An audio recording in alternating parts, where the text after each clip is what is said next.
Hello. In this video, I'd like to talk about the concepts of heat and heat capacity, and more specifically, specific heat capacity, and what they are and how they relate. First of all, let me just mention very briefly the difference between temperature and heat. The heat is basically energy that is transferred from a hotter object to a colder object, and temperature is kind of a measure of the kinetic energy of some particles. So if I have two objects, and this is the hot, it's got a high temperature, and this is another object over here, and this has a cold temperature. So they both have some temperature. If you could look at them, the particles are vibrating and moving. There's freedom of movement here. The particles are vibrating around. The particles are vibrating here. If we look at the average kinetic energy or motion of these particles, it's going to be greater than these, and therefore its temperature is higher. Now, if I bring this one in contact with this one, these faster moving particles will give energy by striking these, causing them to move faster. So then these particles, their speed will go up, and therefore their temperature go up, because as their kinetic energy rises, their temperature rises. Well, what we have done is we have transferred some energy from here to here, and that is what we call heat, and that's Q. So there is a difference. Q is measured in joules, J-O-U-L-E-S, named after James Joule, who came up with a lot of the ideas and some first law of thermochemistry and so forth. Temperature then is of this individual system the average kinetic energy of the particles. Now, I do say average. Not every particle in here is moving at exactly the same speed. This is kind of a distribution. And it would certainly be a distribution. You're going to have some moving very fast, some moving kind of slow, a whole lot in the middle, and your average, of course, would be somewhere in the middle of all this. So that's a little bit about the idea there. Now, what I want to talk about next is how hard is it to heat something up. If I put a little energy into some things, their temperature goes up real quickly. Their particles move faster and they jump up very, very fast. If I put a lot of energy or some energy into something, temperature doesn't move at all. That's the idea of specific heat capacity. Specific heat capacity is the amount of joules of energy needed to take 1 gram of something and raise its temperature 1 degree C. I have some specific heats listed here. Specific heats are abbreviated with a C, or the way I learned it, it was C sub P, and you'll see both. I'll probably revert to C sub P. That's what I used over here in my equation, just because that's what I grew up with. But again, C sub P is the specific heat, and that is the number of joules per gram degree C. So how many joules of energy do I need to put into each gram to get its temperature to go up 1 degree C? And you'll notice there's quite a variety. Something like selenium, it only takes approximately 1/3 of a joule to take 1 gram and raise its temperature by 1 degree C, as opposed to water, which famously has a very, very high specific heat. It's 4.184 joules to get 1 gram of water to go up 1 degree C. So it takes a while for for its temperature to rise, because you have to put a lot of energy, a lot of heat into it before the temperature will go up. Whereas something like xenon down here, 0.16, you don't have to put much energy at all into that before its temperature will rise. Okay, so how do we relate all this? How do we relate temperature and heat and specific heat and so forth? There's a very common formula. It's used in a lot of chemistry classes quite a bit. And the formula is simply Q is equal to M delta T Cp. And what these are is, this is the heat, and so this is always measured in joules, which I abbreviate with a J there. This is your mass. Okay, and I'm using a lowercase m to distinguish it from molarity or some other things we'll use in chemistry. But that is your mass, and that is in grams, because notice that my specific heat is in grams. My delta T, and again, delta that's a Greek letter delta. It basically means change in temperature, and whenever you use that, it's always the final temperature minus the initial. So you're going to see in some problems you're not actually given the change in temperature, but you're given the initial temperature and the final temperature, and then you have to calculate out the delta T. To do that, you always want to take the ending temperature minus the initial. And then this one is, as I mentioned over here, the specific heat. And that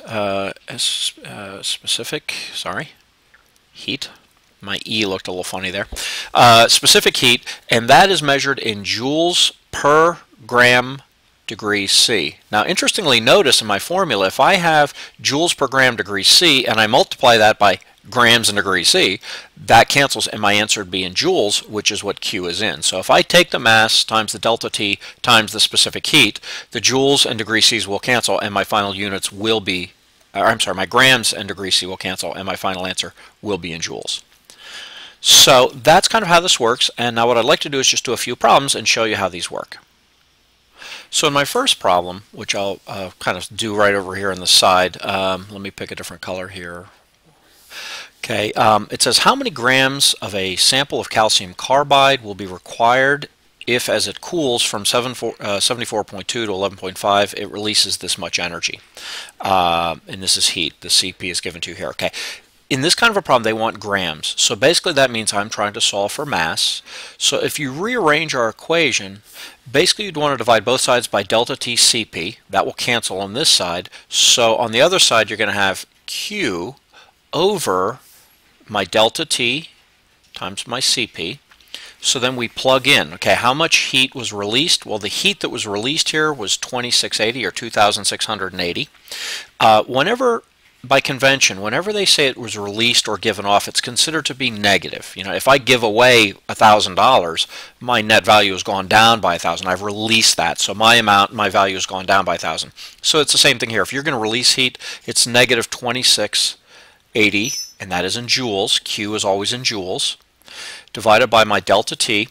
Well, my delta T is 74.2 and 11.5, so I have to take the final 11.5 minus the initial 74.2, and I did that ahead of time, and I think it came out to negative 62.7. So hopefully I did not make a mistake there, times the CP, and again that is given to me in the problem as 1.00. And again, if you do the units here, this would be degrees C, and this would be joules per gram degree C.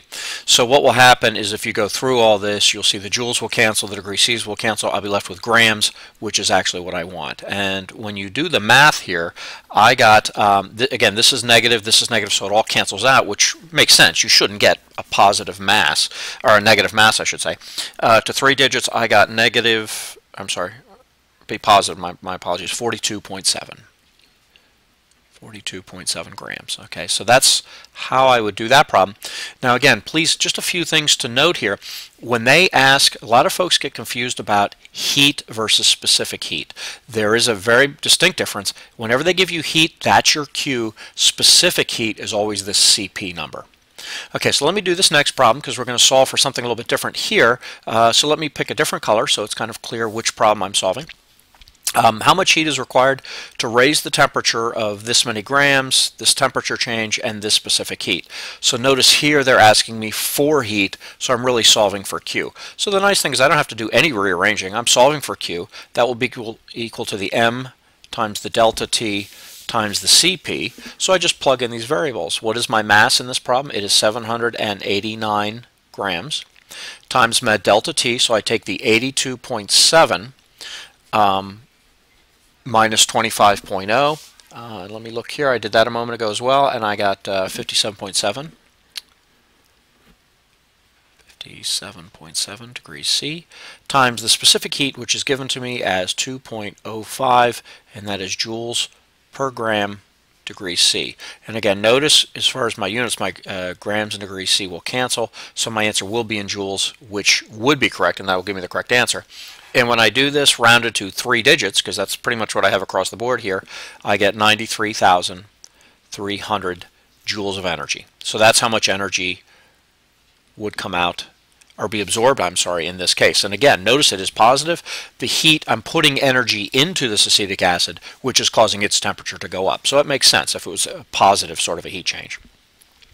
Then for this last problem, you know what, I actually haven't done black yet, so let me do black. What is the specific heat of aluminum if you have this mass, this temperature, and this heat? So notice in this particular case, now I'm asked for specific heat. So please note that difference. Here I'm asked for heat, so that's Q that I was solving for. Here I'm asked for specific heat, so in that case I'm going to solve for CP. And again, CP, or specific heat, or C. To get that, to isolate that, I would divide both sides by M and delta T. So that would be equal to my Q over my M delta T. So what is my Q? Well, they tell me that 207 joules is added. So I put that into this. My mass, I'm told, is 28.4 grams. And my delta T, actually, they just gave it to me. I didn't have to do any subtraction. They told me it changed by 8.1 degrees C. And so I take, and when I do my math, notice my units will be in joules over gram degrees C. Nothing cancels, and those are my units for specific heat, so that kind of lets me know I set it up properly. And when I did this before, I got 0.90, and that is actually the specific heat of aluminum. So I hope this helps you a little bit. It shows you how, first of all, what the difference between temperature and heat, which is an important concept, and the difference between like heat and specific heat in the problem, how you go through and how you solve these problems.